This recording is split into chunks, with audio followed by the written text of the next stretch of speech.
Any further discussion on this? Mr. Sylvia? Don't they deserve their own day? Sorry, don't they deserve their own day? I mean, we're giving the teachers a day, and then the tutors get the same day? Or do they get their own day? I believe it's on the same day, but Mrs. Strohs? I have always been a big proponent that there's really no separation other than a piece of paper. So I believe that tutors and assisters are really teachers. They just have a different certification, All right. So in my they're- opinion. So they're just considered, okay.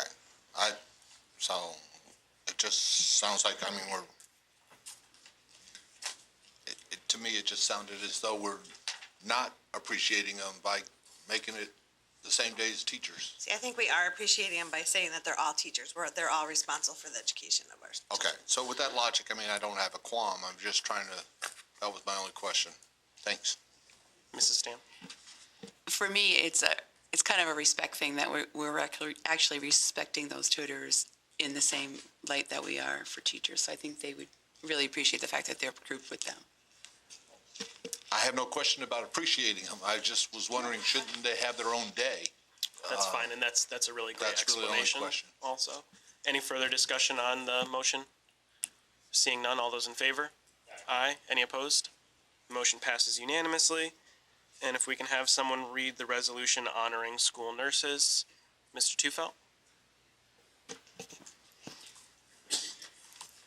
Move the Board of Education proclaim Wednesday, May 9th, 2018 as Newington School Nurses Day in honor of the Newington nurses for their commitment in health and well-being of our school-age children. And a second by Dr. Braverman. Is there any discussion? Some nurses will be at our meeting on May 9th as well. We have a lot of presentations that night, but a different day for them. May 9th versus May 8th. Any further discussion? Seeing none. All in favor? Aye. Any opposed? The motion passes unanimously. Thank you. Next, we have another action item regarding the Health Benefit Fund, and if I can have someone read the motion so we can discuss it. Mrs. Guyan? Move the Board of Education direct the Superintendent of Schools to notify the town in writing no later than April 8th of the board's intent to reduce planned contributions to the HBF over the remainder of the current fiscal year by $0, and that any credit that is ultimately realized from the September 30th settlement calculation be utilized to reduce the HBF contributions for the 2018-19 fiscal year. The settlement credit will be used in full, if possible, commencing with the HBF contributions due for October. Any residual credit will be fully used in the succeeding months until exhausted. And a second by Dr. Braverman. I will just open the discussion by saying again, this is for a credit for the current year's health plan that comes available in October, which is the next budget year. Just so we're all clear, this isn't related to the budget number for next year's budget for health benefits. It's purely related to a credit from this year's number, which we get next year. And with that, I will welcome Lou to the meeting from a meeting he came from. And if you would jump in on what's going on here, because I think some of us might have realized this is lower than what we had talked about at our last meeting. Correct. Yeah, good evening, everyone. In my report, the last board meeting, we were looking at a number somewhere in excess of 500,000 as the anticipated trend line of where we were at this point of the year. Because of the way the credit is calculated, where it takes the last 4 months actual of last fiscal year with the first 8 months of this year, the differential between last year's 4 months and the 4 months still to come this year is the tipping point for which way the credit moves. Last year, our claims were to a degree significantly higher than what the trend line is this year. Everybody is now in the high deductible plan. So we're anticipating our claims are going to be better than last year's actual. So when I spoke before, I'm still, confident as I can be in the health insurance environment that we should end up somewhere around the $500,000 mark by the time the whole year winds out. So I'm not, concerned about where this is compared to where I was projecting to you. The one thing that's not factored into this is what would be any credit that's associated with, or the rebate associated with prescriptions that comes through in the final settlement. So it will be better than this. I'm absolutely confident of that. Okay. But for now, of course, we go off the number that we have to. If we wanted to take some kind of credit, which we haven't done my time on the board, the amount that's possible is $300,000. This, of course, is a much smaller number than we've seen in each of the previous years, where we've seen, last year we saw a number over $1 million at this time, which, of course, halved. Questions for Mr. Jacomowitz on this, Dr. Braverman? Lou, just for edification for myself, so now that everyone's on the high deductible plan, will our numbers going to shrink continuously for the health benefit rebate? We won't get as much back because we're not spending as much? Is that? No, I would not say that. Really the drivers of the plan are how many people are in the plan in any one year, severity of the medical incidents, up to the stop loss level. You have two forms of stop loss coverage. One is per individual, which is $175,000 is our cap. And then you have what is called an aggregate, which from the number that Blue Cross pegs as our responsibility number, let's say it's $10 million to keep the illustration simple, we have responsibility up to $12 million in total, and then Blue Cross will pay everything beyond that. So with those risk control factors that are in the plan, we really don't have the wild spikes that are available. The plan design is more cost effective, which keeps the upfront premiums lower. We may have, very good claims history, but, I don't think it's going to make a tremendous difference, at least in the first year of everybody being in the new plan. I think if one of the things that could happen is individuals who have secondary coverage through us with the high deductible may take the point of view that it's not worth it to pay for the coverage if I have a $4,000 deductible to pay, and this is only secondary coverage. So we may have certain individuals backing out of the plan where we just have a smaller pool overall. And that will bring down the upfront number, and those kind of changes will actually shrink let's call it the volatility of the future credit, because you'll just have a smaller pool to work with. Further questions for Mr. Jacomowitz? Any further discussion from the board on the motion? Seeing none, all those in favor? Aye. Any opposed? The motion passes unanimously. Thank you. We are next to an action item regarding textbooks. If I can have someone read that motion.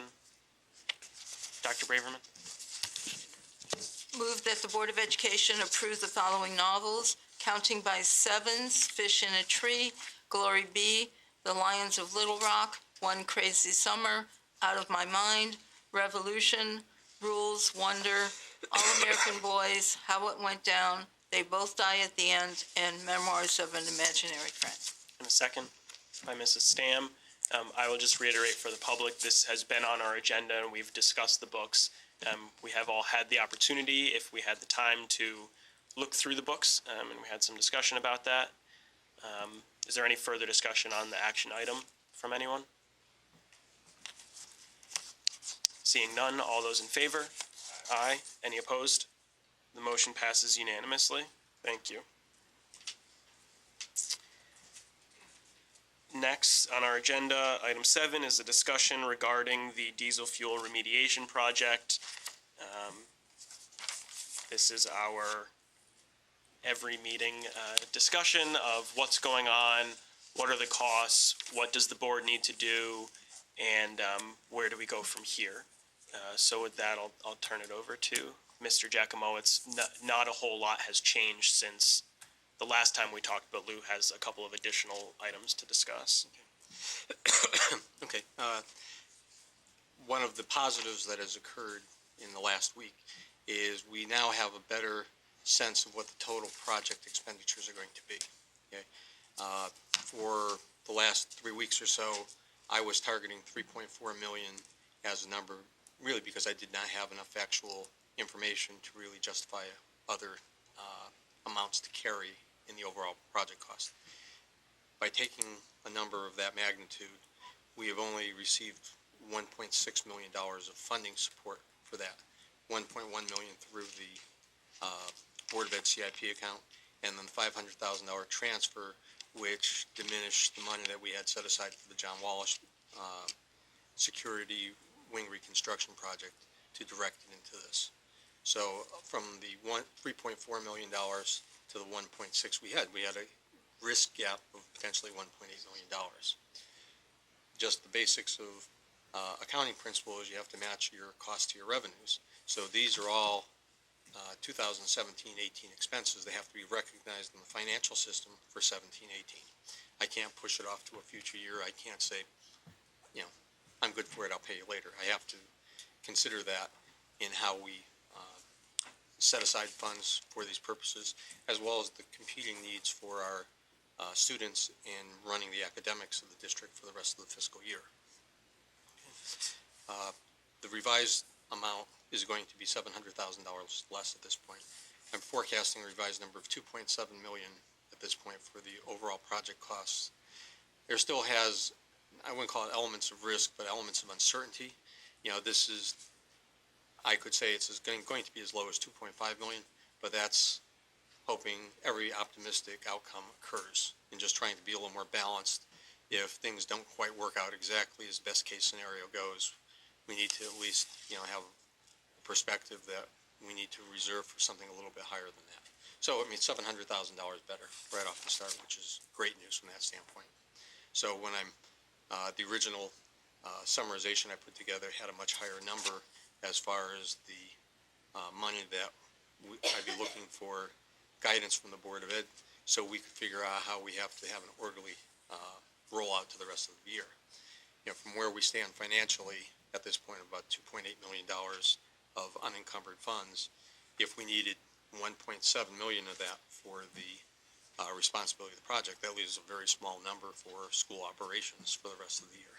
And I had significant concerns about that because over the last 2 months, we've basically come to a full stop in many of our development and ongoing activities that we would routinely be doing throughout the year because we knew there was no money and we couldn't move ahead with certain things because there was no point in investing in a project where we did not have a high degree of confidence we'd be able to fund it.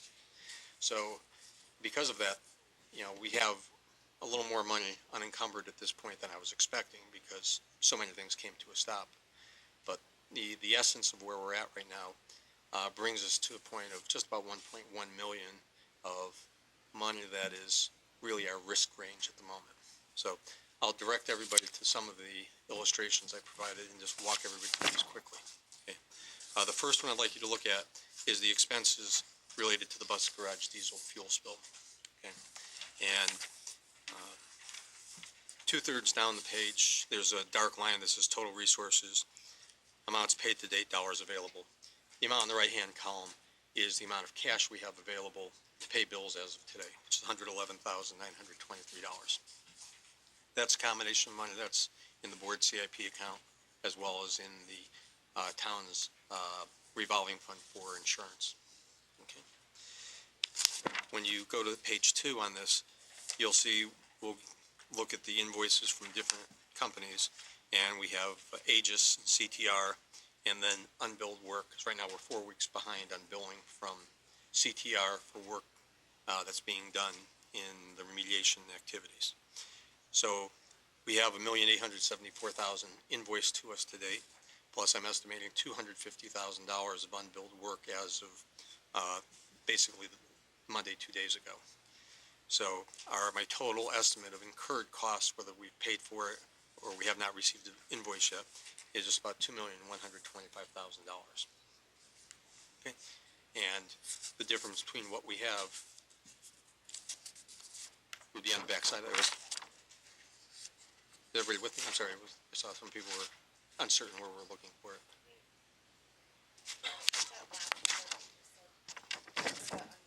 Yes, then the total invoices to date were $1,874,000, plus the unbilled of $250,000, means the amount of money we've spent, either paid so far or incurred that we haven't paid for, is just about $2,125,000. So we have a gap right now of $480,000 to pay for work that we're already committed to, notwithstanding anything further that needs to be done. Okay. The remainder of the page shows my basic workup of estimates of costs to get to the $2.7 million. So you can see the different elements that are involved here. Some of these may come in exactly on the amount. Some may be higher, some may be lower. This is really the best I could ascertain based on what I know right now. That's not unrealistically high, and trying to be a fair portrayal of where we're going to go with this. So that will get us to the total of $2.7 million, where we would have the $480,000 that we have already incurred, plus another $575,000, which is work to be done to finish the project. Okay. Is everybody with me? So they'll get us A little bit.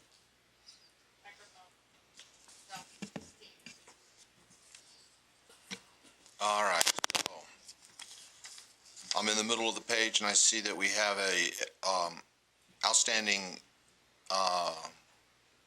invoice balance of $480,658. correct. And we have Invoice Not plus quite. unbilled. Invoice plus unbilled work. Correct. It's 230,000 of invoices that are not covered. The actual invoices, the $337,726 item, which is in a dark shaded line, Yeah? as well as, if you turn back to the first page, there's a $4,854 item that's unpaid at this time. Those are the only two invoices that have not been approved for payment at this point in time, because of the need for funding to be able to carry it. But there are currently funds right now of $112,000 that just haven't been allocated to pay those bills yet. Okay. And I appreciate that. So explain to me again what the 480,658 equals. That's a negative. That's correct. That is the amount that we basically overdrawn on the account. We have X amount of money, we have X amount of obligations. The obligations are more than our available resources right now. Okay. So we have a dentist bill of $480,000. Correct. Just negative, okay. To pay. Now, go below the 480,000. We're anticipating that we'll have additional expenditures needing to be spent. Mhm. That will also generate a bill of another $575,757. Best I can ascertain as of right now. It's an estimate, I Yeah. understand. Okay. So basically, I add the two together, we've got bills in front of us of $1 million. A little bit more than that. Okay, thank you. Are there further questions on the math aspects here? Okay. So what I'd like to do then is move over to the spreadsheet that has a smaller print on it. This is just to get everything all on one page, just for presentation purposes. And this is where really the rubber meets the road from what I need to do and my responsibilities to yourselves as board members, as well as to all the students and staff members of the district, is how to figure out how to best utilize the resources we have and what commitments the board is willing to make to the project. If it's entirely 100% of the costs, that's fine. We just need to be able to react to that guidance and then be able to make our own plan adjustments to make sure we can put all that together. And we will need, realistically, the entire 3 months to do an orderly transition, because the school year, is a fixed number of days. I can't start this on June 20th and make it work. There'll be too many things that are expended or committed where there'll be no money to make any decisions on this. So this really needs to be an upfront decision and guidance that we receive from the Board of Ed. Okay? Everybody clear on that Yeah. basic concept? But you made a qualifying statement saying, if we're 100% liable, I thought we are 100% liable. I'm We speaking accepted to full the, responsibility, did we not? I don't know if the board has, Didn't we assumed accept 100% full responsibility? I think Lou's talking about getting $1 million in this current operating budget right now. Correct. But I'm trying to I don't get a think he's talking clarity about the here. whole. He made an inference that we're not 100% liable, and I don't understand that inference. I thought we've always been working with the full awareness that we are 100% liable for this issue. I'm speaking to the ability of the Board of Ed to pay the remaining money that's out, the potential obligations of the project. Okay. I'm not speaking to ultimate liability or, culpability of, right. the events that were, that had occurred. Thank you for the clarity. That helps me understand it better. Okay. Thank you. Mrs. Droz? All right. So is this money that's like we have? Like this money is in the account for, like, so if we said, okay, well, we're gonna not do partial roof replacements, is that $200,000 there? Or is that not, like, I don't know how this works. Like, No, so what well, are you these should look numbers at that it. I'm looking at? The very top number at the top of the page, 2,683,000, is the amount of unencumbered money in the account in your overall budget as of today. That will agree to your financial statement that you have, that's here. Okay. See, you killed me by doing this, because I can't see you and I can't read with my glasses on, I'm so. sorry. It's okay.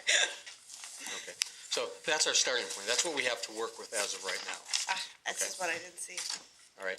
And round numbers, I'll speak to the potential of $1,100,000 being what it will take to finish the remainder of the project. So if the direction of the Board of Ed is to, yes, set aside that money for the benefit of the project, you will go from $2,683,000 down to around $1,600,000 of available money that we will have to run district academic operations, school operations for the rest of the year. So that's really the question at hand is, and can we accomplish that? Certainly a number of the considerations that go into this is where we have to scale back certain things that we can't do it. That has been a significant item in the facilities maintenance repair area where we basically stopped everything at this point because we knew there was very little, if any, money that would be available that's here.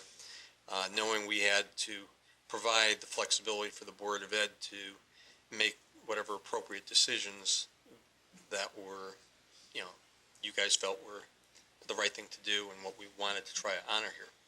I feel very confident that all of the expenditures that need to happen will, in all likelihood, will occur during this fiscal year. So we have to really plan for the maximum. Even though they haven't started the filling of the site yet, that will not take that long to do once they get rolling on that. So it's probably 1 month's worth of work to get the site back elevated up to street level. And then it's really talking about the finished conditions that we have for the area.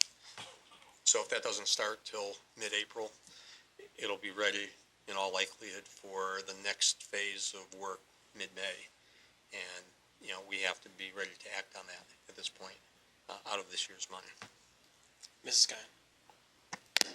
Are we working to complete the project with paving for bus parking? That will be our, expectation at this time. We do have requests from the town to consider providing accommodations for the town hall project. I don't believe there's any decisions or any consensus that's been reached in that area yet. And that will certainly factor into what we end up doing. But I expect really the planning for that work to start very shortly after the site starts getting filled. Mrs. Droz? Are we done getting any payments from Chubb? Are there any more coming in?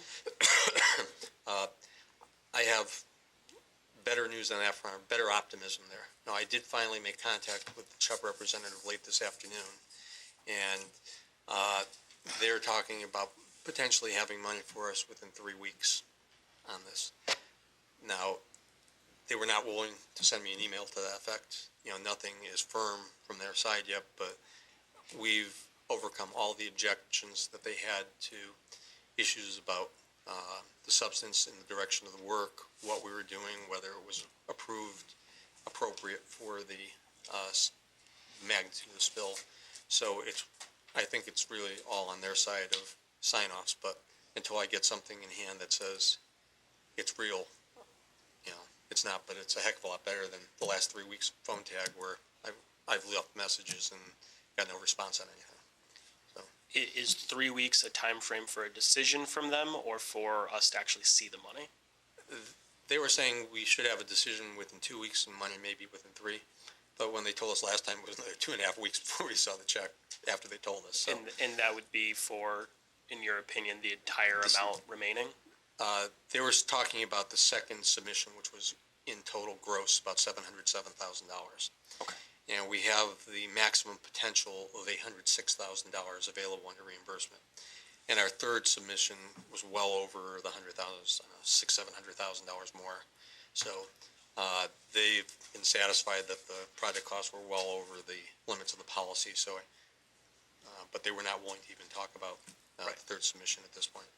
So that kind of colors, and I'm glad this got brought up now. I was going to ask about it after, because this morning we had a meeting with the town manager, myself, Dr. Collins, Lou, the majority leader, and the mayor, and the finance director, to discuss this in general terms about where this is going, what's going on, and there was a lot of discussion about is anyone talking to the insurance person, because they've been not returning phone calls. So that's good news. And one of the things that colors the rest of the discussion about what to do with our current year operating budget is that the town manager made it clear in the meeting that she's okay with waiting still, just like we talked about at our last meeting, still being in a holding pattern to pay the current invoices that we have. We have laid out a ton of money. The contractors know they're going to get paid, and we're not even 14 days, I believe, from the last bill from CTR. So we're well within timeframes to pay them on a good schedule to keep everyone happy. And so potentially with insurance money coming in that we all kind of hope and expect is coming in, which gets us really close to the final target number of what the whole thing will cost, decisions about if and how much needs to be intentionally held back out of operating expenses to pay for things, I think becomes less of a important topic. And I've made my feelings very clear to the town, again, about not wanting to disrupt our operations the way that we have disrupted them for the last month, not doing certain things. And I'll let Lou continue the discussion where he's going. Right. Yeah, Josh is certainly right when he speaks of, the risk from when we walked in the meeting this morning to the risk as it stands now, improved immediately $700,000 this morning, and possibly another $700,000 at 4 o'clock this afternoon, right before I left to go to UConn. And, it's encouraging to at least have somebody on the other end of the phone you can talk to at this point, because it was getting a little concerning, because no one will even say it's under consideration, we're reviewing it, I'll get back to you in a week. It was just stone's cold silence. So that made it, more comforting. But realistically, I'd say, even though if it's 2 to 3 weeks that they're portraying, it's probably going to be 5 to 6 weeks before we see any money out of this, just to be realistic. And we should temper our expectations based on that sort of a schedule at this point. Mr. Sylvia? All right. So I'm trying to put this into a little bit of a box. We have an estimate of about $1,056,000 left of expenditures, of bills coming our way. We're rolling the dice and optimistically believe we can see at least $707,000 coming back from the insurance company. But if they pay Maybe 707, it's I don't have that in writing. We don't have nothing, so I'm taking the worst number, 707, hoping, got my fingers crossed. And that I think we can assume shows the whole me thing. that we, on the outside, have a shortfall of $350,000. Correct. And the question is, The of question, the $2,683,953 of unencumbered funds, are we in the mood to take $350,000 out of operating? the other consideration, of course, is that if the town council passes the CIP plan as they did at their meeting last night, and that becomes budget, there's $300,000 in there for project remediation as well. And so based on the time frame that the town manager was talking about paying things and the likelihood that at the end, if we're doing paving work in May or June, can we pay a bill in July 1st for the final part of it? And The will answer that- would be no to that. No, that would not be available. If you remember what Janet was speaking of. I To July specifically- 1. Well, the money is there, but that will have to be for work that commences or is being done after July 1st. It's not for any work before June 30th. Oh, okay. So, I we have to misspeak set it then. aside out of this year. That's what's really the concern was, because When even the with the work is actually being done? $800,000 preliminary appropriation prior to yesterday's adjustment, it was still, I didn't think that was going to Okay. be within reach for us. I'm sorry, I thought the answer was to the question of whether or not we can use the funds before July 1st. Okay. Never mind. So, yes.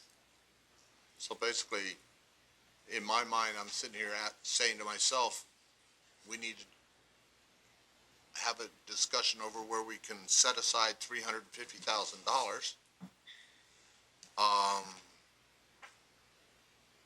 And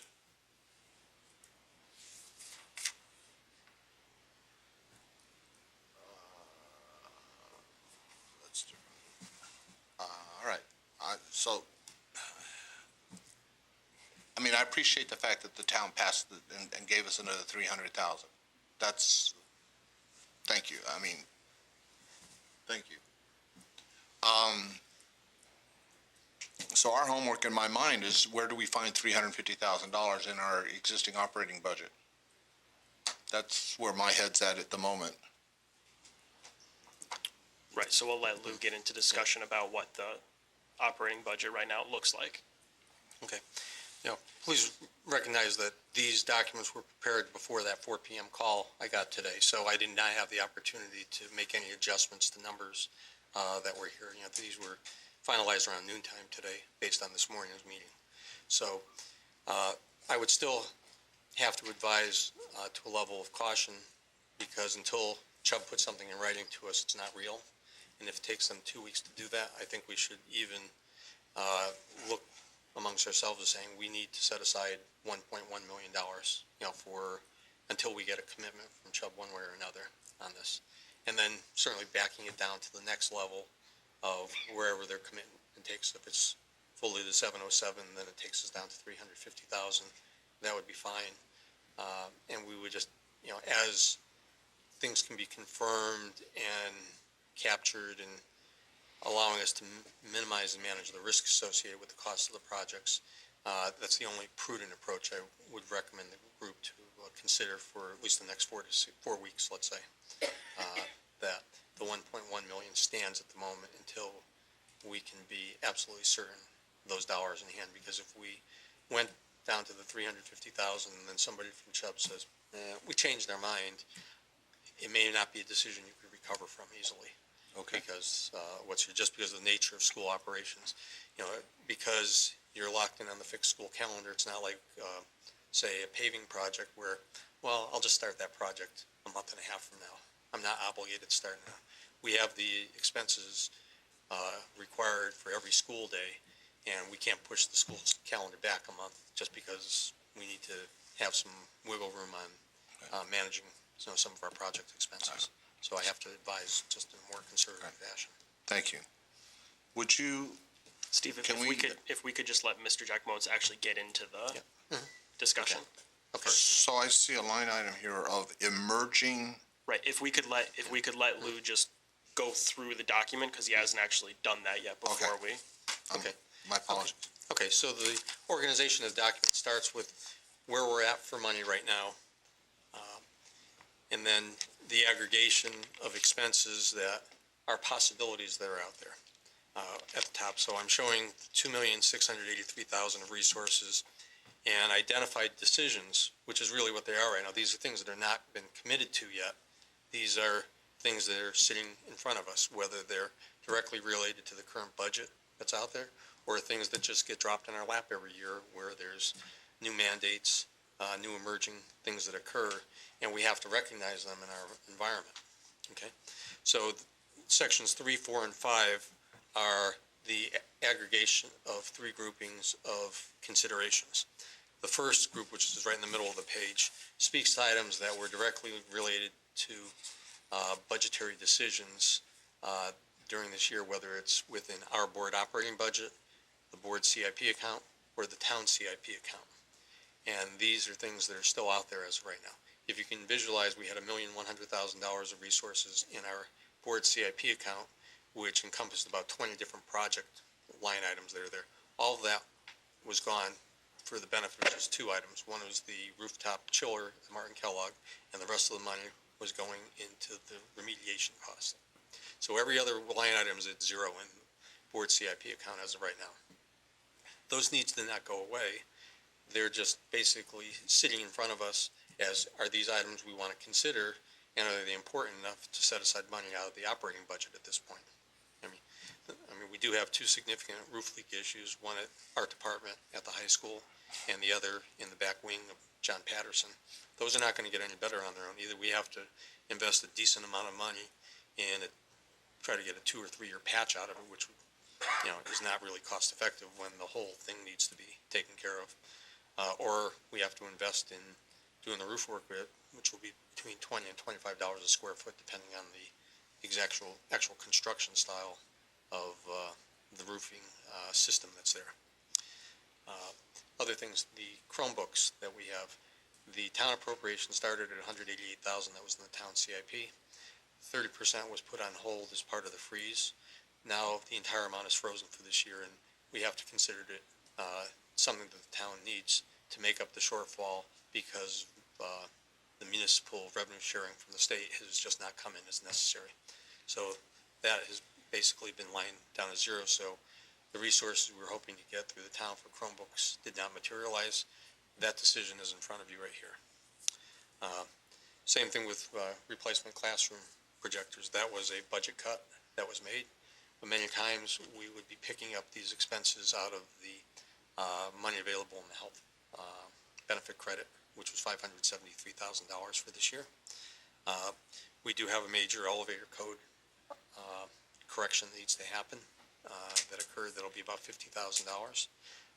It's the only elevator that services the high school. We can't just not do it. And that obviously moves up to the very top of our maintenance list at this point. So these are the type of decisions when we spoke of before. We give everybody a synopsis of what we think we're going to do, or kind of our skeleton plan. But then when real things like this happen, this does move to the top of the list and everything else moves down. Hey Lou, I forgot, I hadn't seen you. We had a little issue at Anna Reynolds today. With the leak. It was in the office for the in-ground system. That was zoned off. It's just the office area. It's not the whole wing that we lost. The floor has to come up? I haven't been over there yet to check. Pretty bad. The carpeting will have to come up, I imagine. I don't, the floor, it just bubbled up through the floor, so. Okay. I'll take a look Just more. wanted to add it to your list. Yeah, yes, right. Okay. Same thing with network revitalization.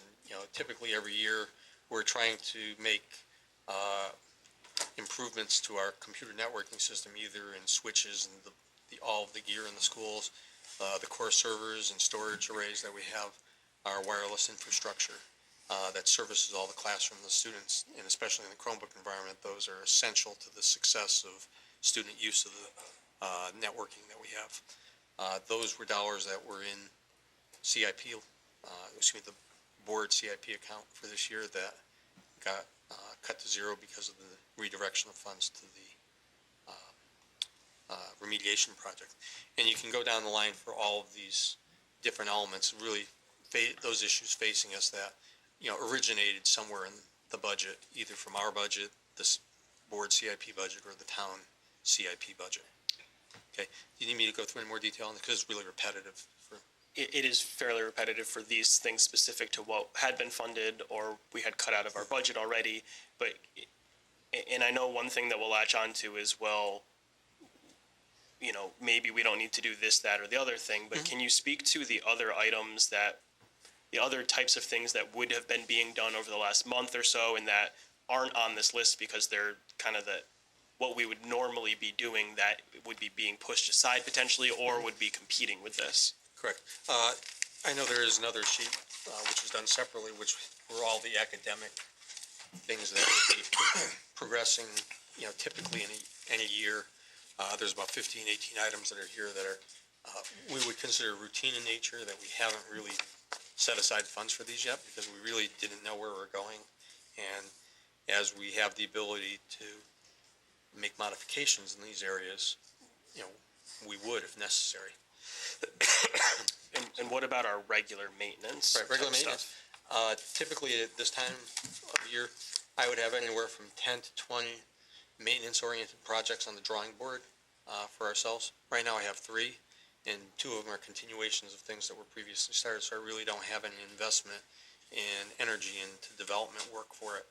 And these would all be, depending on how much money becomes available, what really is emerges the number 1 or 2 needs. We would be sorting this out over April, May, and June as far as figuring out what we would do or not do. This could be asbestos abatement, it could be classroom rehabilitation, painting, carpeting, replacement flooring, plumbing work in bathrooms, many of those sorts of, they're not necessarily small dollar, but they're not comprehensive type projects. They're isolated in different areas of different school buildings. And so all of those things could very well land in this same category Yes, as right. things that are related to this budget. Right, sure. You kind of picked out the large things that you could Right, I immediately could have think of. added $300,000 or $400,000 of, the things I would have typically been advancing, but I didn't even bother at this point.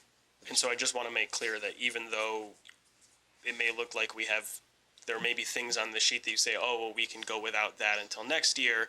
It's a reminder that there are hundreds of other things that are not on this list, because Lou was looking for the major kind of things to illustrate what decisions there are to be made. Mrs. Guyan? You just said that normally you have a list of things that are happening right now, and right now there's only 3. And I just want clarification that there's only 3 because there's only 3 that you can fund right now, or because there's only a need, we only have 3 needs right now? Oh, no, there's 25 or 30 needs that I can think of. Okay. When we talk about roofs and Yeah. laboratory work, things like that. I just want to make sure that we didn't Yeah. just have only 3 needs No, right now. it's- Those are just the no, ones no, that are right. ongoing at this Correct. moment. Right, but it's just the this is- opportunities I have that would be easy for me to restart at this point, just because of the magnitude of the risk associated with this project. And if you remember, or you haven't seen the sheet, but if you looked at this summary sheet yesterday, it would have had $1,700,000 plus as the potential risk corridor that we'd have to fund. Now it's $1.1 million.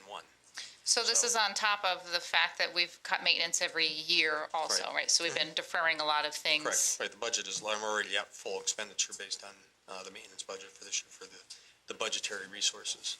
But that doesn't change the fact things need to get done, so. Okay, thank you. Okay, a couple other points on this. One of the things I think is very essential for everybody to recognize is that in the money that's here, I'll just take the presumption, the $1,100,000 is something the Board of Ed will ask us to support and build our plan around, just for the discussion at the moment. We have to all recognize that realistically, all these dollars are coming out of the resources that were typically set aside for our students and our staff. These are not resources that are extras that are sitting around in the budget with no use, and it's just, extra money. Because certainly, if the conversation comes up that says, well, if you were able to afford the $1.1 million, you never needed that $1.1 million in the first place. And that's really the farthest thing from the truth. As I said, the list here, if I wanted to spend the 10 hours making a list 10 pages long of all of the needs, I certainly could have done that. I have to try to be able to present something that's expedient and really appropriate for the bigger issues at hand, not all of the routine budgetary things we're doing. So I'd like to make sure everybody just has that, same sense and frame of reference for our conversation. And we need to be careful about saying, well, we can set aside $300,000 on this line item because we don't need it, because that's just there. And there are probably at 2 other lists that could fill in that $300,000 gap of things that we need for our students in our buildings. And that this is just an example of the things that are there, the major things that Lou could put together in a day to show us what it looks like. Mr. Sylvia. Thank you, Josh. So, and thank you for the explanation of the items. I know we needed. The question I've got going through my head is, what items can we defer until we know what we get back from Chubb? So, and I think the answer is that we've been deferring everything Well, for the last 4 or 6, and not things on this list. I mean, we haven't done the plumbing work, the carpeting work, the tile work, the normal stuff that would be being done. All of the instructional supplies that would be being ordered right now, I don't think there's any orders at all right now, because there's been a stop to all of that, so that Lou could take into consideration what can we do in the event we need to spend out of the operating no, budget. Josh, I understand the concept. Thank you. And I appreciate the explanation. And I know that we've put a stop on spending what we needed to spend in order to focus on the issue. I guess in a different way of asking, I'm asking, what can we continue to stop until we know when we get the Chubb check? And then we can say, oh, all right, we got this much. Now it's not a stop and trying to figure out other solutions. It's okay, we got this much back, and we can apply it towards the list. I recognize we haven't spent these monies yet. So that's where I'm sitting here going, can we just stop for a little while longer till we know what the Chubb reimbursement check is? I mean, I do agree with Lou's recommendation. We basically have got to try to hold back one. That's not his recommendation that he's talked about. It's not his recommendation. All right, well, then it's my recommendation that we hold back The question is 1.1 asking million. if that's something the board wants to do, Oh, and we'll okay. talk about that a little bit more. But Lou, do you have an answer to the first question about Right. continuing to hold on things? Yeah, I mean, I admire Lou's conservatism on that, because for us to try to find some extra money after we say go ahead and go buy the teacher devices or whatever else we say go do, I'm of the mindset to be much more prudent and say we got to set aside another 1.1 million in a stop until we know what Chubb's going to give us. And then Chubb gives us, we will really know what is the true, do we really only need another $350,000 that we have to defer? And I do realize, and I appreciate the comment that you made, Lou. This is not just laying around. This is not under any drawer. We've made conscious decisions not to spend these dollars that are totaling $2,067,500, and it's set aside. So I'm sold on trying to hold back another $1,056,000 and defer the expenditures until we know what the Chubb check is, and keep the priority on the spill. Okay. In trying to address the question, one of the major reasons certain items are on this list is because of budgetary implications into next year. Most of the items that are on this list have no budgetary backup in 18-19. If you go through it, since our partial roof replacement, since our roof replacement line item in our board CIP account is at zero right now, I don't have anything I can act on there to do anything about that in the short run. Chromebooks, we do have a tentative appropriation in next year's budget for the town of $188,000, but you're missing this year's. So without, and I can go down the line in all of these. So this is not something that, you can certainly take it, we can't afford it, that's fine, we don't do it. But you have to realize, it's not like we're gonna be picking up the opportunity to do something about it after July 1st. The opportunity is still not gonna be there. So many items on this list I tried to identify as what would be significant decision points for the group for consideration. So as you try to decide on what's most important, is getting more Chromebooks in student hands for the replacements and the evolution of the program, your priority number one. I need to give you the opportunity to weigh in on those decisions. Same thing with like the underground storage tank removal. One of the initiatives was to get out of the oil business entirely.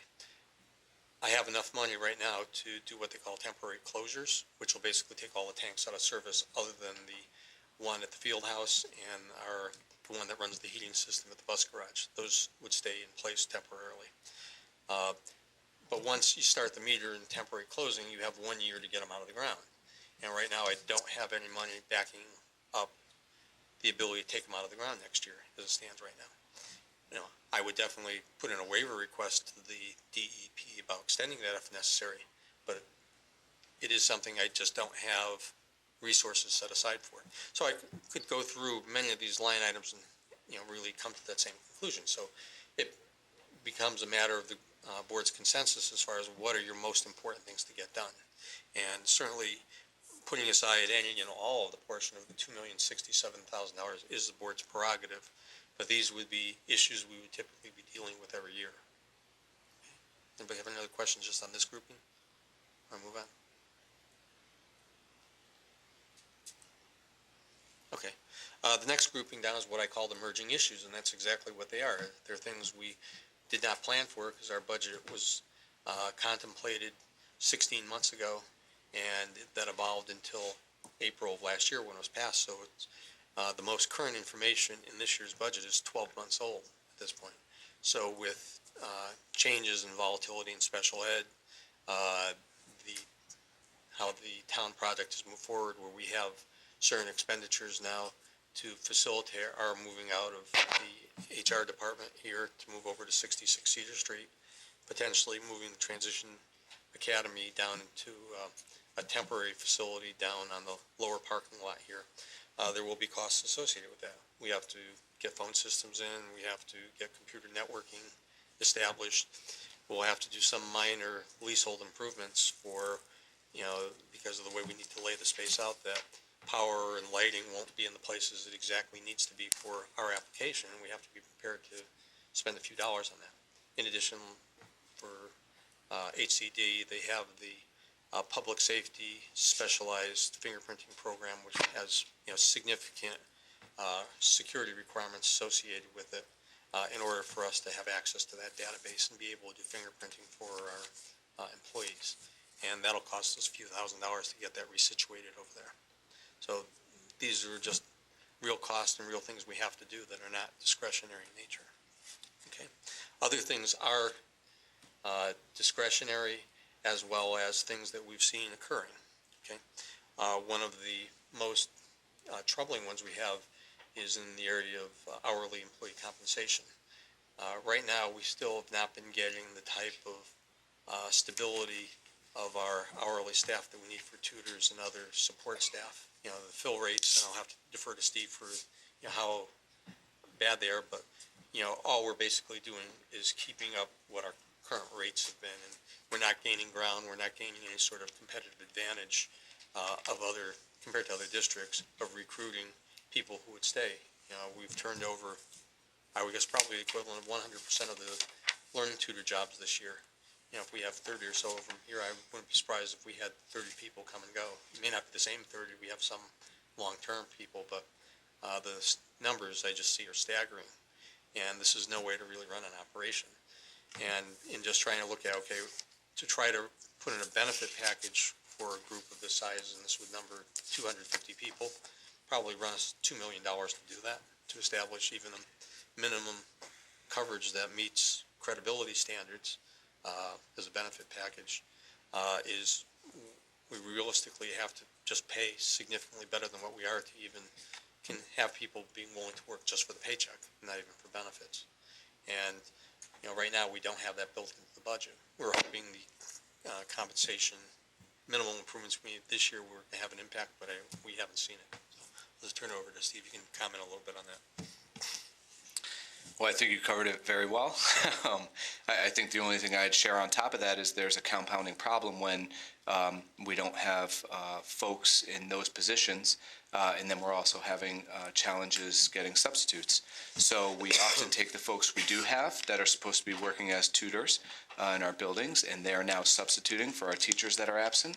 And so now that compounding factor is now there is no one in there tutoring. So not only do we have vacancies, but then of the folks that we do have there in the classrooms. So those students continuously lose out. So it's really compounding both educationally and our ability to really run any type of program for our students. Right.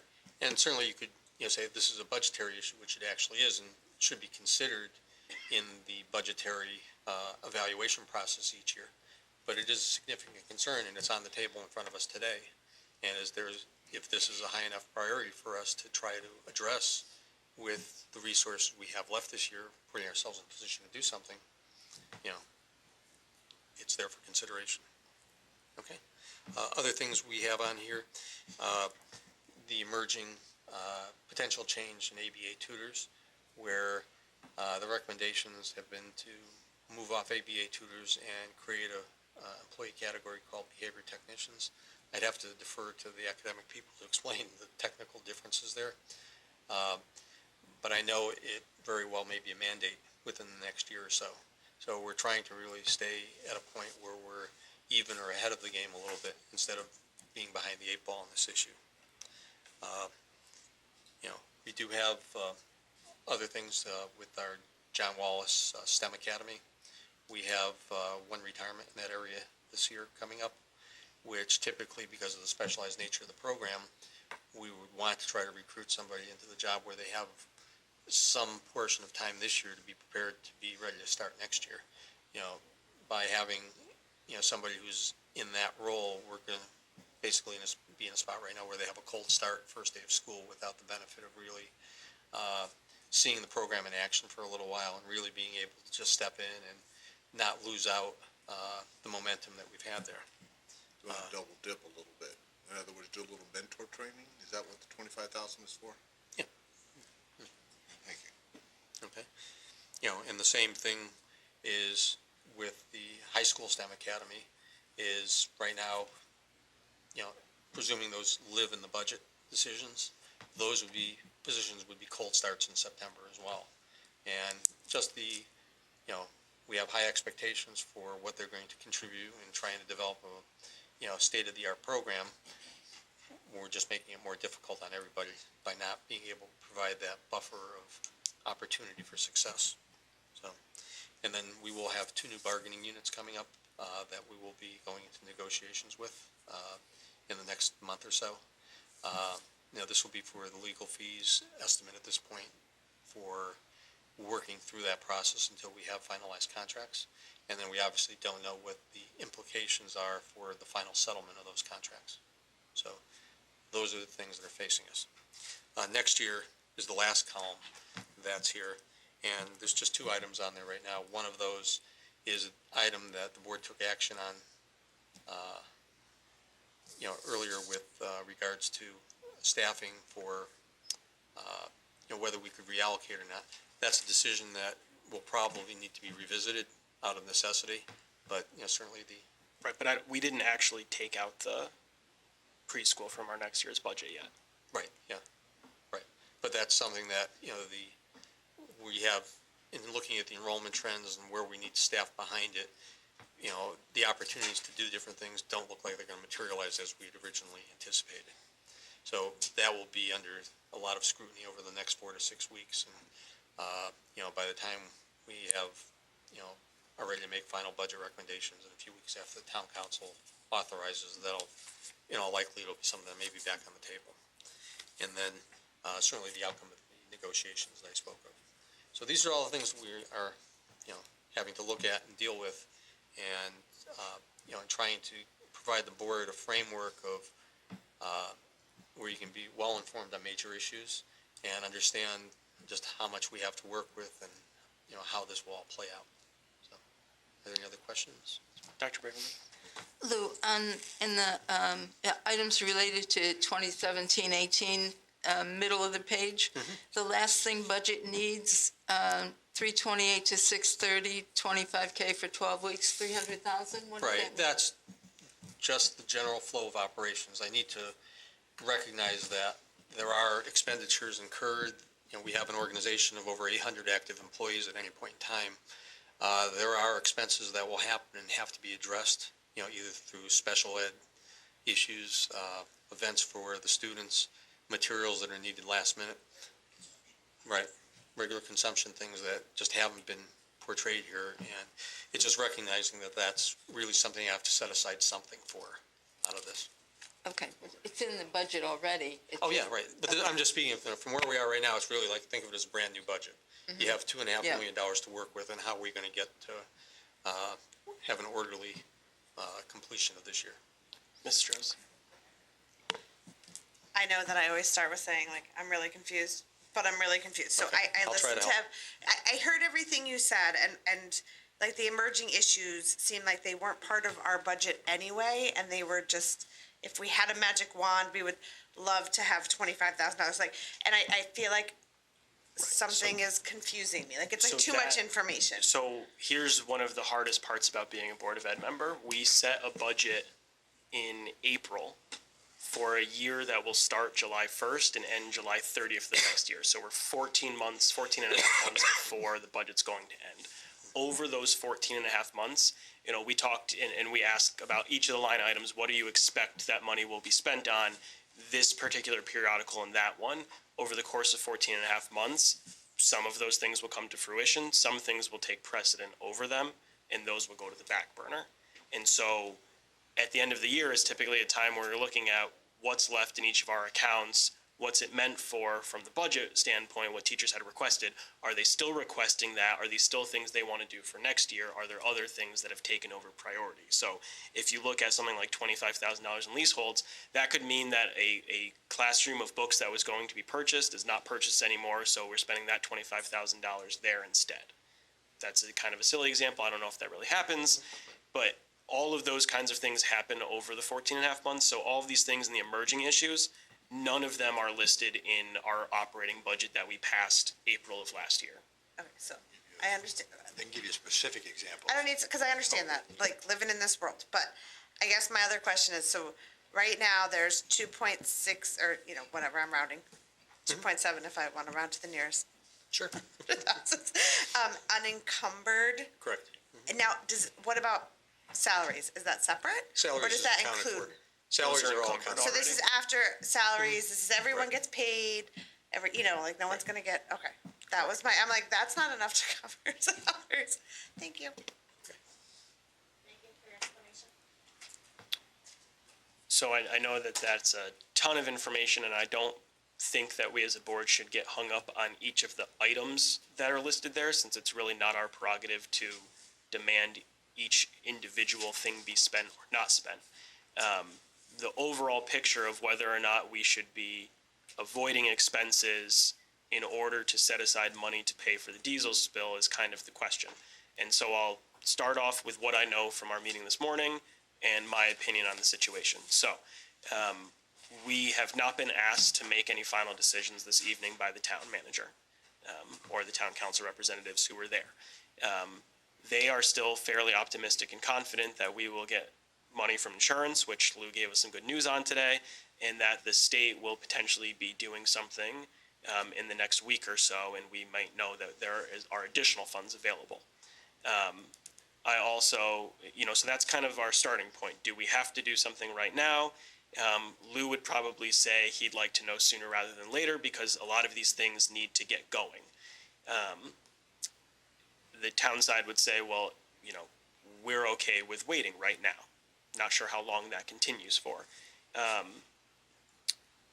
In my mind, it comes down to a decision of whether or not we want to take away from our operating budget, which is specific to students. From day one that this happened, my opinion and everything I've said to any town councilor I've talked to is no one agrees that it's a good idea to take money out of our operational budget, because there are tons of things that back this up.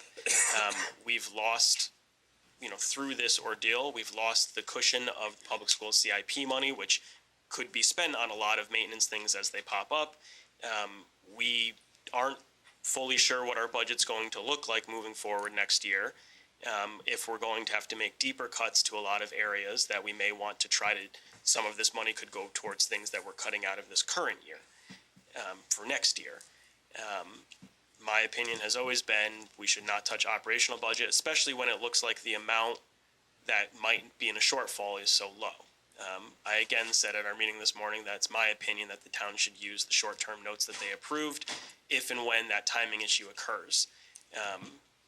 It appears from everything and based on the town manager's statements about when she's looking to pay for things that there could be payments not being made until next operating year. That's my opinion on the matter. I just can't see, I mean, and this is a snapshot of major things that have been identified. There are hundreds of other items that are not being done right now that should be being done. And I don't want to see us, hurt the operational system that we have, because it's going to put us in a hole for next year, because there will be that many more things that weren't done in the current year that have to get done at some point, which will mean next year's money will have to be spent on it. That's where I come from. Mr. Branda. When you say the notes, do you mean the 5 million that they said that they would bond but they haven't used yet? Correct. Okay. And they can bond up to, or they can take out short-term notes up to $5 million. Right. And there's some cost associated with it. For them to do that, those are typically paid back in about 3 to 6 months, depending on what they do. I was asking all sorts of questions Right. this morning about Okay. that. They're certainly not ruling out doing that. And again, I will say, no one thought this morning that it was a good idea for us to spend money out of our operational budget. I think they all at least Carol and Roy recognize that we should be spending operational money on our students as intended. Mrs. Guyan?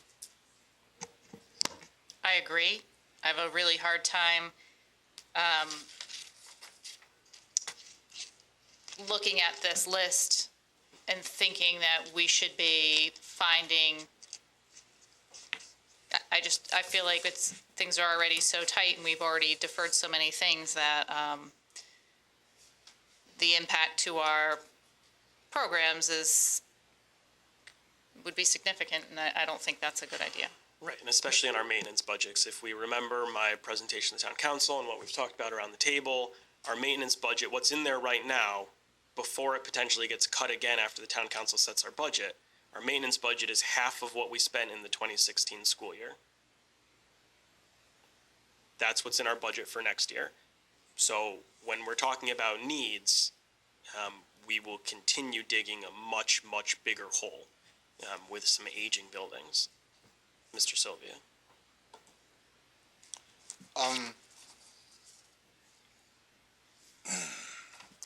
So we're agreeing to give a $200,000 raise to our competitive compensation adjustments for this year operationally. Is that what we're saying?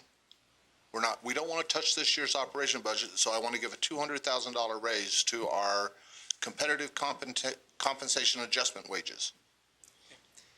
We did this 2 years ago, and I caught it when I saw it, when we had a raise, and I had a hissy fit then. When we got a raise, nobody knew about it in the board. So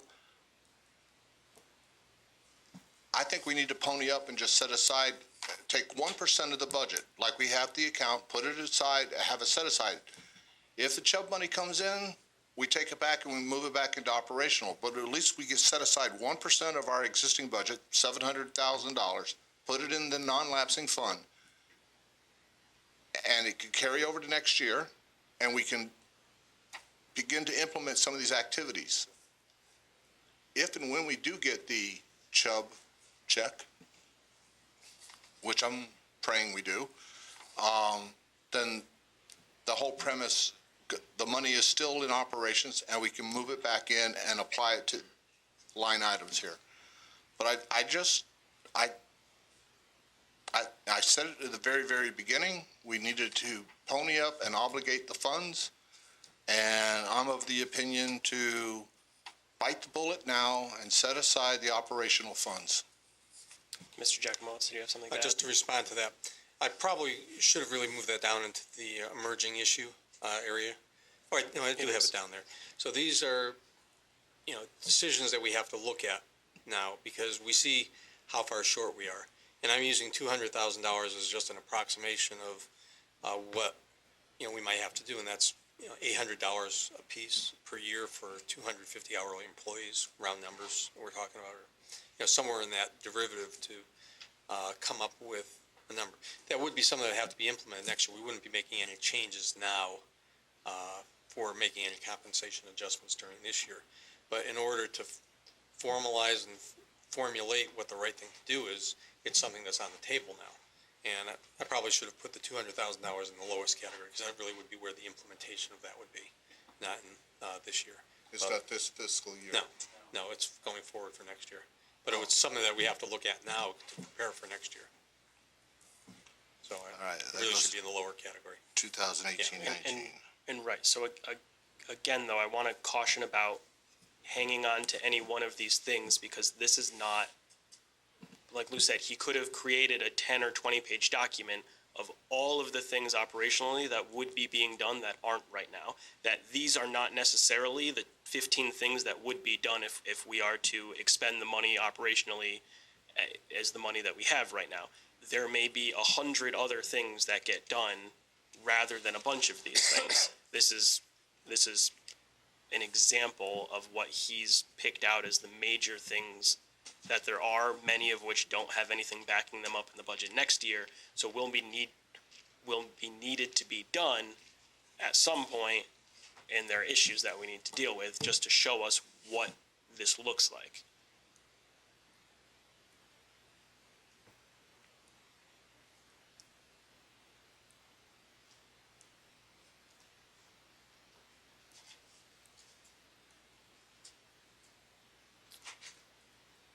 Further discussion. Dr. Braverman. So Lou, just for my own knowledge, if we're thinking of like decisions that we could possibly make, Chubb, or what we'll owe, Chubb, the insurance money will still be short $350,000? Yes. So Well, if the remainder of the money from Chubb comes in, there would be a shortfall of $250,000. 250. Okay, so then we need to find 250 in this budget in order to be even? What Possibly. other option would we But have? we should also take into consideration that on Lou's estimate of $2.7 million, that could very easily be $2.5 million. If the town figures out a way, and we figure out with them a way for the buses to move, and the town is able to take over this area for staging as they want to, it's possible that the town would then be paying for the final refinishing because it will be their property and they can do as they please with it. So there's a range of things, and then there's the wild card of if the state is going to kick in money. If they were to do that, we could end in a positive and recoup some of the public school CIP money that we've outlaid. So it's not as clear cut as that. It also seems that, you know, one thing that's on the $2.7 million, and I don't want to nitpick, is $80,000 to move the tank that caused all the issues over to the highway department. It sounds like that is something the town will be doing without the board paying for it, because that will go onto the town's property. They'll be in charge of it. They'll set it up. They will then have control over it, as we talked about at our last meeting. Seems like that may be money the town is expending. So all of a sudden, that's $80,000 less as well. So it's incredibly fluid. It may be that there are no resources needed at any time. My biggest concern, as I've shared 100 times, is that the longer we cease our operations that we would normally be doing, the bigger hole we get into, and the closer and closer we get to really impacting our school operations, which we've been trying to avoid since day one. And I haven't had any town councilors say that they are vehemently opposed to us not taking money out of our operational budget this year. That was a triple negative for those keeping score at home. I'd rephrase, but it's too late.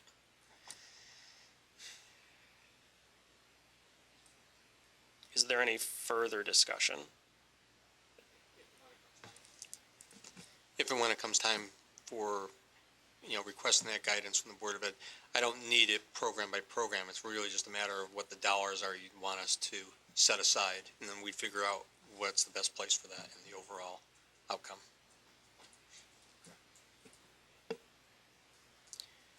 And Lou, we don't need to take any action tonight. But we weren't asked to take any specific action tonight by the town manager. And Lou, I mean, I continue to like to do this by meeting basis. We do have a meeting next week. Is there a time frame at which it's too late to tell you that it's, we're not holding anything back, so, we should start the things that we would be doing? with today's development of having the overall project cost estimate come down substantially, that buys us some time. I would think by the second meeting of April, we would really, or our last meeting in April, we really need to have firm guidance as far as where we're going. Because if it's $1 million or 600,000 or whatever the number is, it will still take us some time to get there. And we really have to do certain things before school's out. Right now, we have a little bit less than 1/3 of the school year left. A month from now, at the end of April, we'll have 35 to 40 days left. We just don't have as many opportunities to do things. So we bought ourselves a few weeks at this point with today's development. Mrs. Guy? I just wanted to say that I'm pretty concerned that things have actually stopped. The maintenance things aren't moving forward because that's not a good way to do things. I mean, I understand where you're coming from and why you're doing it, but that concerns me. I don't think that that's a good idea at all. I understand, it's just some things you just know they're out of reach at this point. And, we're obviously trying to focus on the real essentials. If aesthetics are something that get pushed off, they will, just out of necessity.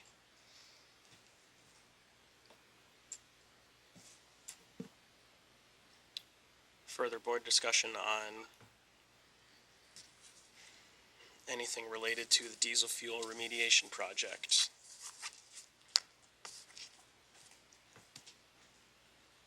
Okay. Seeing none, it will be another agenda item for us next Wednesday. Hopefully we'll have more information both from insurance and from the state. And we may have more information from the town manager and from Lou regarding the process moving forward for the remediation.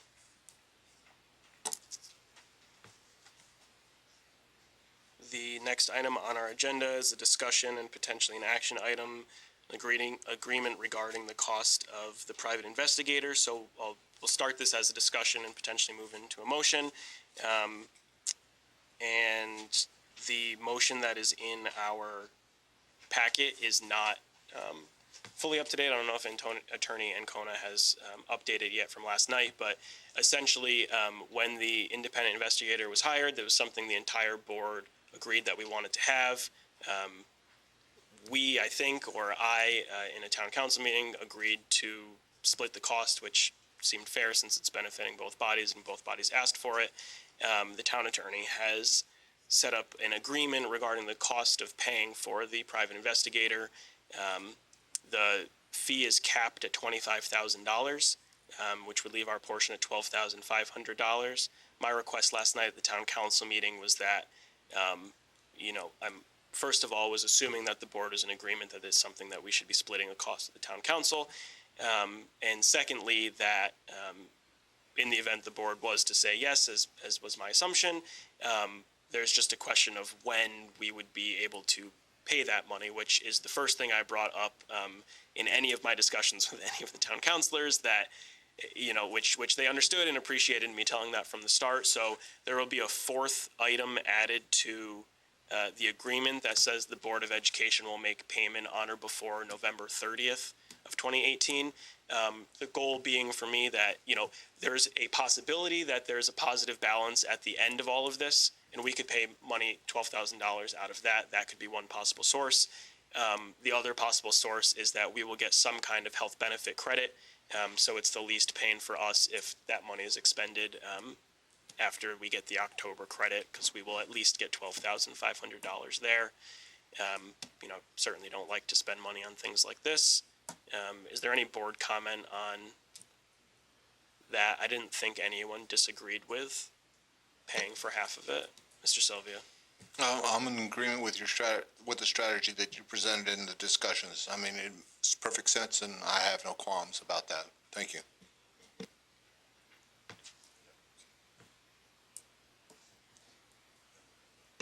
I just said I have a concern, has my name on it.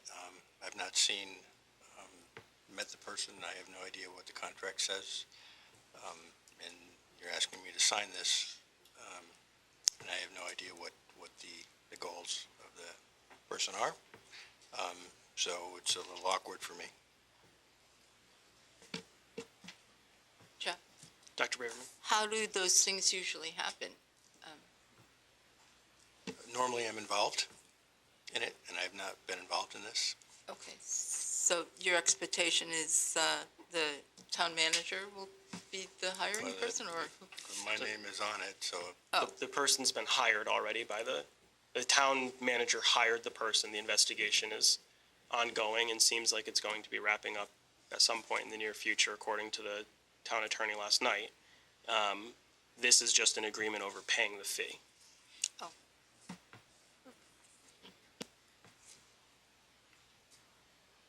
Is there any further discussion? Someone could read Mr. Branda? Sorry, can you clarify what you mean by your name is on it? Just for, or you're talking about the actual contract that he sent? I have never seen a contract. I have no idea what a contract looks like. I've never seen it. I've never met the person. I have no idea what his purpose is.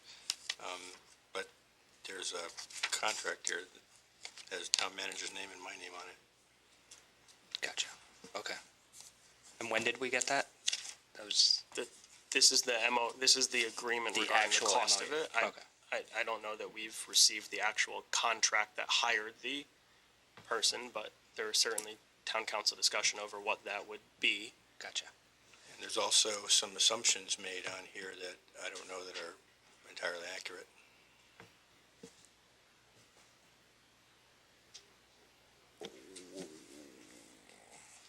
Mr. Sylvia?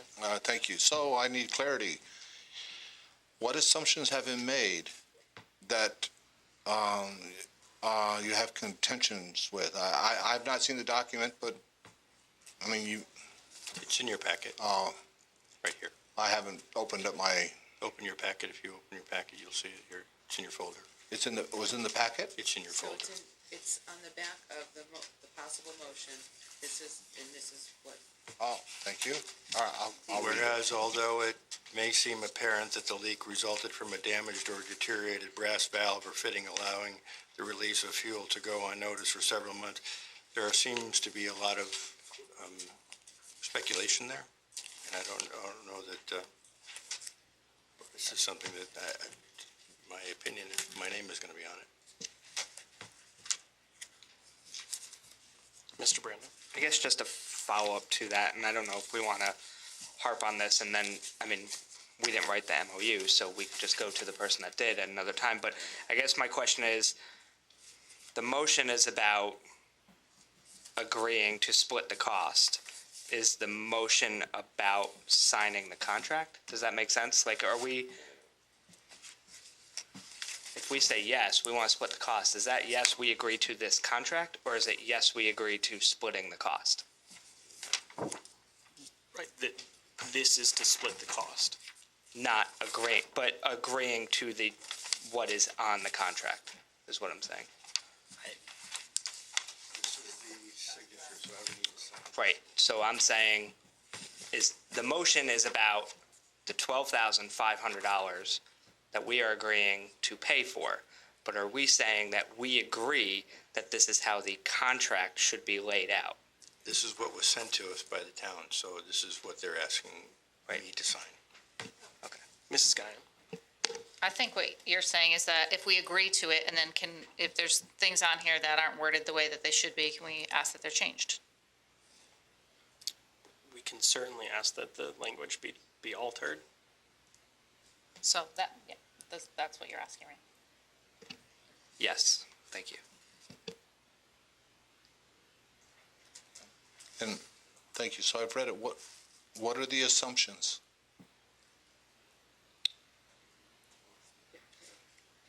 It's a discussion item on the agenda, so we can discuss before the action. I believe Dr. Collins just said it's the third whereas, the first portion of that.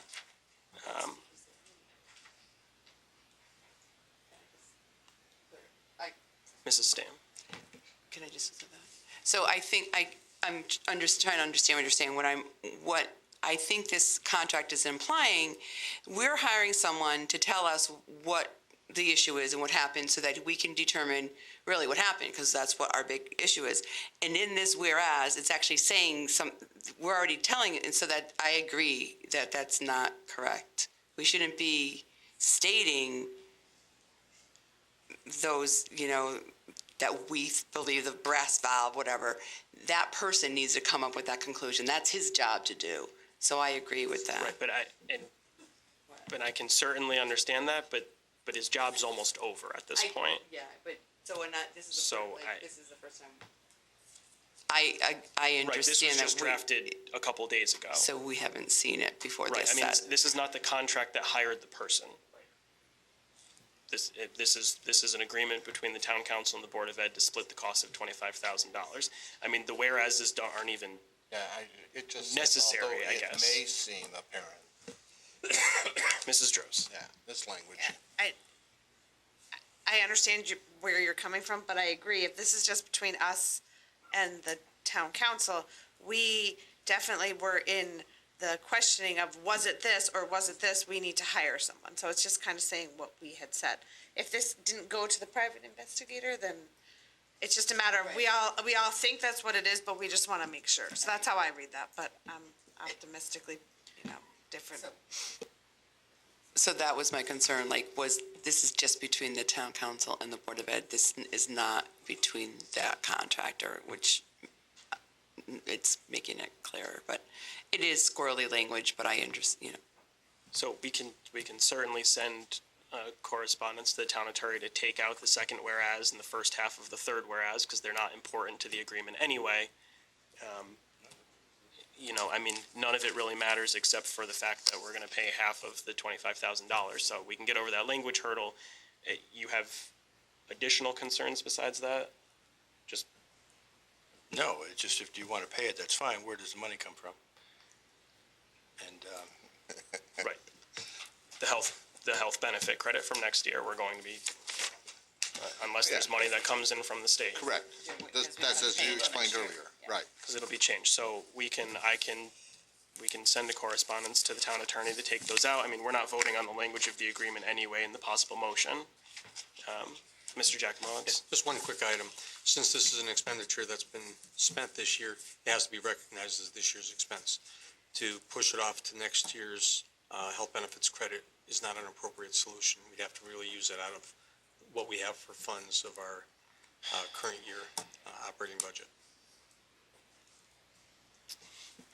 so,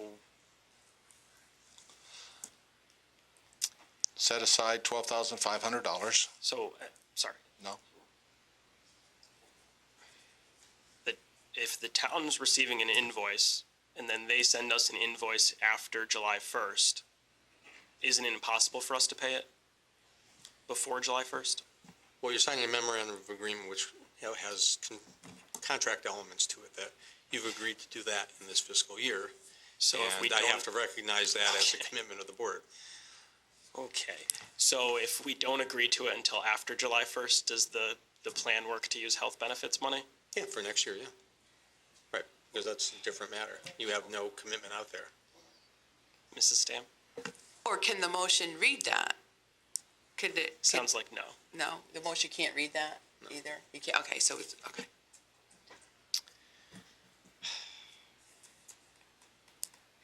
I mean, it does breach the element of going into the operating budget for expenses associated with this. That's Okay, how about this as a solution right now?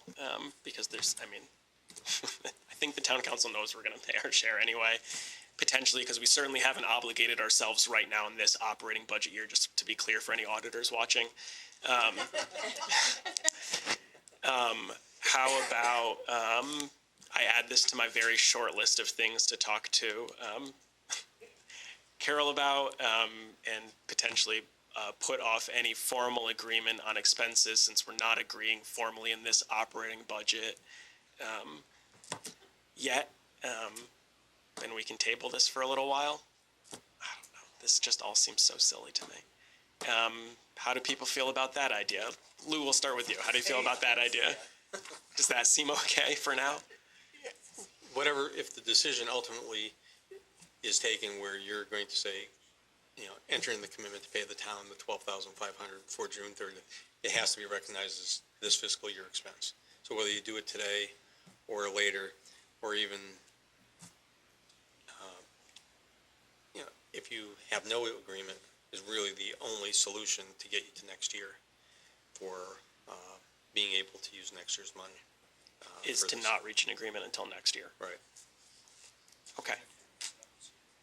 I rise to make a Well, motion to table it. They're paying for that, right, and then ours is just really reimbursing them, and, you know, Okay, so there is no motion on the table. Of course, we are meeting next Wednesday, so if the town council gets very upset, then we will just bring this back for a potential motion on money that we have not formally obligated ourselves to, Mr. Auditor and, or Mrs. Auditor, or, you know. Okay, that's the best we're gonna do tonight, I guess. This is the fun part of being a member of the municipality. Okay. Any other questions before we move on from that? Great. Okay. Dr. Collins, your superintendent of schools report. Try to keep it brief. As I start with enrollment, if you look at the preschool, it was projected 57 students. There are 73 students in preschool. It's extremely high and needs to be addressed. 4,284 students, 44 above projected. The next item that I'd like to bring your attention to is after 2 years, the administrative overhead has decided to organize, and so we will be having to negotiate with 2 administrative unions coming up shortly, and as I think Lou said, we don't know the outcome of that. We are the only, or were the only district in the state without an administrative union, and they feel it's important that they be recognized as a bargaining unit, and so that will happen. That will include all of the administrative as. So it's, Not, well, no, it wouldn't be me. It wouldn't be. it doesn't include the people around this table, right? Is there anyone else excluded besides the 5 of you? Kimberly Davis, the Director of Human Resources, because she works with personnel and makes personnel decisions. Right. Okay. So everyone else who's considered administrator, so building principals, other assistant principals, other folks who work and on, you know, curriculum people on the 3rd floor. What are the 2 units? You want me to say? Okay. You don't have to, I'm not looking for who are they, but like, what are the 2 categories? Right. So one is the well, they're both certified. One are the 085s. There's 5 of them in that group, and the rest is the principals and assistant principals and. What is the white part? They're certified business managers. All right. Right.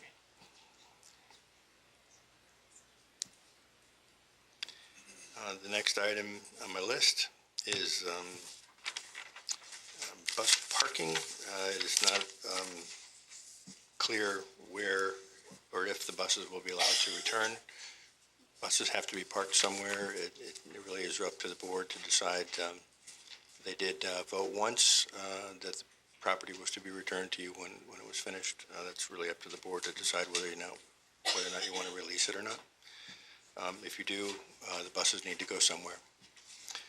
And the last item I have on my list is I know the board was very hopeful to implement social workers and the high school STEM academies. Obviously, we've had to cut hundreds of thousands of dollars to get down to 4%, to get down to 3.5%. There's no chance that you'll be able to implement the social workers or the STEM academies at the high school. And as far as, I have good news. So your expenditure report, it does show we are overexpended in several areas, one of them being transportation. That overexpenditure is directly related to special education. And if you look at the bottom of the sheet, we did receive some good news, or we got back some grant money, special education grant money. The 246 that were overexpended in transportation for special ed has to be deducted. So we're actually $300,000 to the good in special education, where we've been trending the other way all year. So that's actually very good news. That will be able to be used for some of the other areas where we're overexpended. And that's the conclusion of my report for this one, except I do have one other thing that I'd like Stephen to speak to, and that is to give you an update on the implications for class size and enrollment. So there is a report in the same area that was right behind the expenditure report that you just looked at. I think it's immediately behind it. It's titled Enrollment Staffing Projections Update. And what we've found is that there's been a significant increase in the projections at John Patterson School Kindergarten. The projection was listed for 54 students. We have 71 packets that have gone out, and we're close to receiving back that number. So, and then we have open choice students entering as well. The declaration would add 3 more there. So that would bring us to a total of 74 students if everything comes through. So the significant difference there is instead of carrying 3 teachers at that level, we are now responsible to add another one, or that would be my recommendation. We do have opportunities through the retirements to be able to manage that. However, if you recall, we did discuss using one of those positions to take care of the large class sizes in preschool. So if I could direct you to the back page right behind this. Correct. What you'll see up top, or I should share in yellow, there are certain grade levels in schools that have a highlight of yellow. You'll see that in Anna Reynolds, grade 1. You'll see it in John Patterson, grade 2, in Martin Kellogg, grade 5. Those areas in yellow represent where we have an opportunity to not increase our staffing due to the 3 retirements at the elementary level. However, you do see correspondingly a shaded pinkish red area next to that at grade 1 in Anna Reynolds, grade 2 at John Patterson, because those do indicate larger class sizes than typical. And you'll see grade 2 at Patterson, I think, is a little higher definitely than normal. In Martin Kellogg, grade 5, once we had a merger of Anna Reynolds and Elizabeth Green schools into that 5th grade level, it did not show as significant of an increase in class sizes as it would have if we just stuck with what grade 4 currently has at Anna Reynolds now. So I am recommending that we reallocate that retirement position to manage the John Patterson kindergarten increase that we anticipate for next year. I do recommend that we take the Anna Reynolds grade 1 teacher, if you're going to reallocate anywhere, to manage the preschool situation for next year. And then there is an option of reducing the grade 2 at John Patterson to 3, but you'll see the impact of that in class sizes. Those are decisions that you will need to make.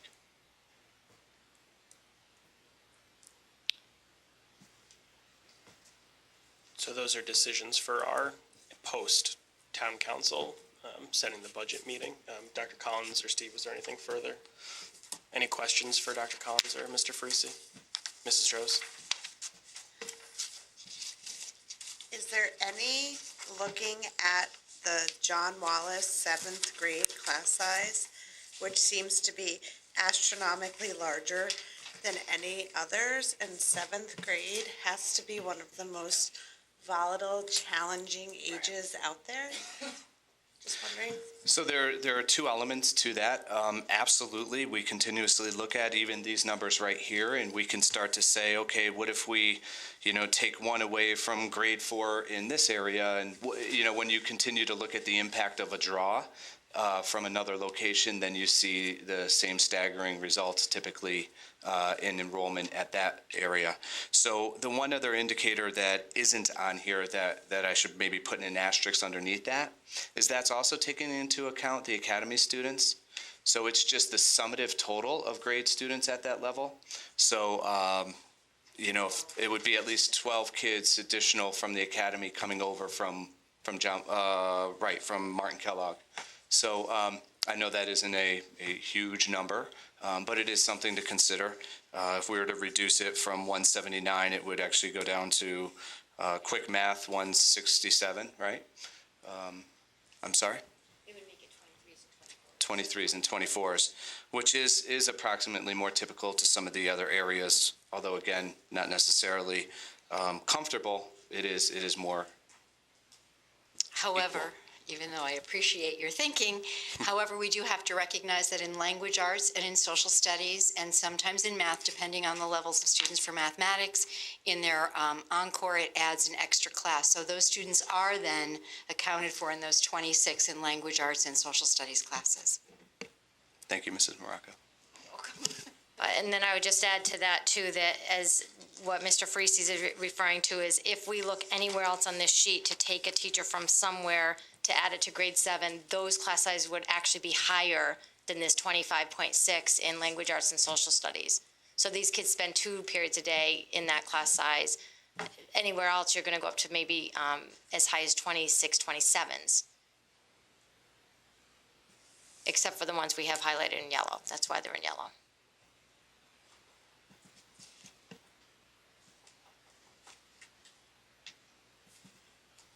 I just gotta say, it always feels like 7th grade is the grade that gets beat up on. I'm just throwing that out there. We have 25s in 3rd grade right now. I would take a class of 3rd graders over 7th graders. They're a little bit more low-key. But I would like to preface that 7th grade is amazing, and I don't want to say that I wouldn't love being with 7th graders. Mr. Brandon? Just really quick, and I know this is a next budget thing anyway, but I was at the John Patterson kindergarten packet, whatever. I'm one of those 2013 parents that have ruined everything, apparently. It was pretty crazy to see. It was like a Black Friday sale. I've never, where I'm a 3rd grade for the future projection, and that one I remember it was noticeably small. And then to see all the parents in the sign-up sheets, I just looked at it and just wondered how those 3 teachers could do it. Just mentally, I couldn't picture it. It was crazy, so that'll be fun. I think Mr. Gatos feels the same way. I'm very confident that he does. Are there further questions for Dr. Collins or Mr. Freese on the Superintendent of Schools report? Mr. Sylvia?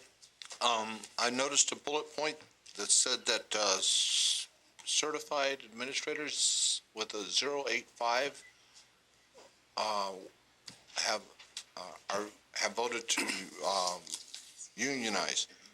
Who's 085? They're non-instructional administrators. So there are some folks who are non-instructional administrators in our business office, in our transportation department, in our food services department, in our IT department. So all non-instructional administrators. Okay, that's the 085? Correct. It's a certificate that they hold. Thank you. I didn't know what the group was. Any further questions on the Superintendent of Schools report? Seeing none, we'll move on to public participation on any matter related to board responsibilities.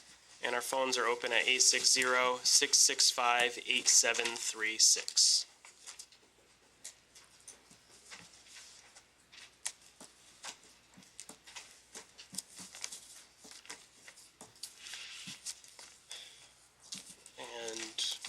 And if someone calls in, I'll cut Paul off.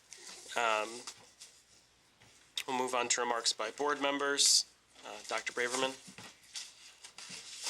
I guess for the first time, I wish I had a magic wand and to make it better for us, but we'll manage to get through it.